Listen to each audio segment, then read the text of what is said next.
प्यारे मित्रों, आप सभी को नमो बुद्धाय। मैं गणपत लाल बौद्ध। मित्रों, मैं आप सबके समक्ष एक छोटा सा विषय आज लेके आया हूँ कि धर्म क्या है।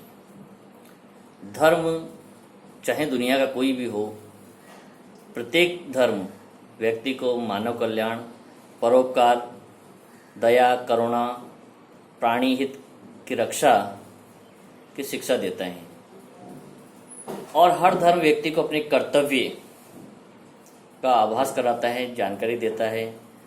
लेकिन व्यक्ति जहाँ भी कर्तव्यों को पूर्ण करने की बात आती है, उससे अपने आप को पीछे हटा लेता है और जहाँ लाभ लेने की बात होती है, प्रशंसा की बात होती है, वहाँ वो आगे हो जाता है। इसी को आडंबर कहते हैं और इसी को अंधविश्वास कहते हैं। एक छोटी सी कहानी आपको बताऊंगा कि एक नगर में एक सेठ रहा करते हैं और सेठ बहुत पैसे वाले थे, लेकिन वो ये मान बैठे थे कि दुनिया का सबसे बड़ा श्री राम भक्त मैं ही हूँ। और वो अपनी इस प्रशंसा को बनाए रखने के लिए, लोगों के बीच अपनी इस कीर्ति को बनाए रखने के लिए नगर में एक बहुत बड़ा श्री राम का मंदिर बनाते हैं, बहुत बड़ा अनुष्ठान कराते हैं, यज्ञ करवाते हैं और आसपास के नगर के सभी लोगों को, प्रतिष्ठित लोगों को बुलाते हैं। सब लोग उनकी प्रशंसा में वाह करते हैं और भोजन प्रसादी करके वापस नगर लौट जाते हैं। धीरे धीरे सेठ जी को ये लगता है कि मैं ही वास्तव में इस नगर का सबसे बड़ा श्री राम का भक्त हूँ, जो मैंने इतना लाखों रुपए खर्च करके, इतनी पैदल यात्राएं करके, इतनी परिक्रमाएं करके और मैंने ये कीर्ति प्राप्त की है।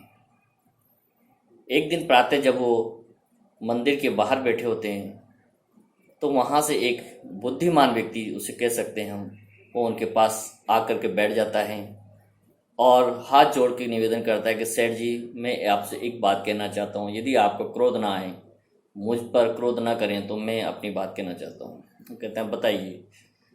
कि सेठ जी, कल रात्रि को मेरे स्वप्न में श्री राम खुद आए, भगवान श्री राम आए। सेठ जी को आश्चर्य होता है कि जब मैं दुनिया का इतना बड़ा श्री राम भक्त हूँ और मैं इतना खर्चा करता हूँ, तो श्री राम मेरे स्वप्न में नहीं आए और तेरे जैसे तुच्छ व्यक्ति के स्वप्न में कैसे आ सकते हैं।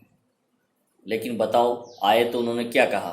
उन्होंने कहा कि जब श्री राम मेरे समक्ष आके खड़े हुए हैं तो मैंने देखा वो रो रहे थे, उनकी आंखों से टप टप आंसू गिर रहे थे।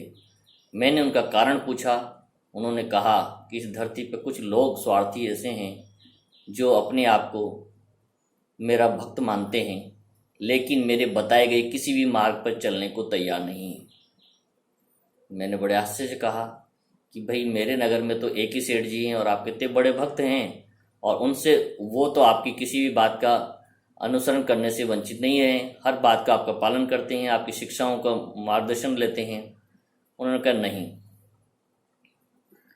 मैंने अपने जीवन में, जब मेरे पिता ने मेरे वनवास की बात कही, मेरी माँ का एक इशारा मात्र से, पिता के एक इशारे मात्र से ही मैंने पूरा साम्राज्य न्योछावर कर दिया और 14 वर्ष के लिए वन को चला गया। और मैंने कभी नहीं सोचा था कि मुझे वापस लौटकर यहाँ आना है। मैंने सर्वस्व अपने छोटे भाइयों को दे दिया।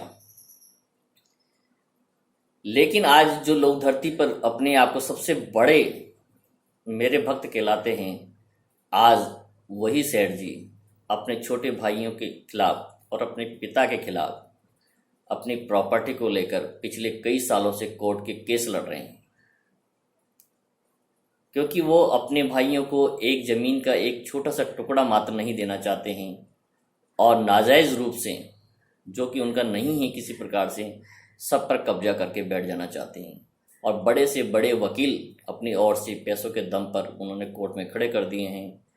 उनकी ज्ञान पर मुझे बड़ा रोना आता है, इसलिए मेरी आंखों से आज आंसू हैं। जो व्यक्ति अपने पिता को कोर्ट में खड़ा कर सकता है, अपने भाइयों के खिलाफ कोर्ट में लड़ सकता है एक जायदाद के लिए, वो मेरा परम भक्त कैसे हो सकता है?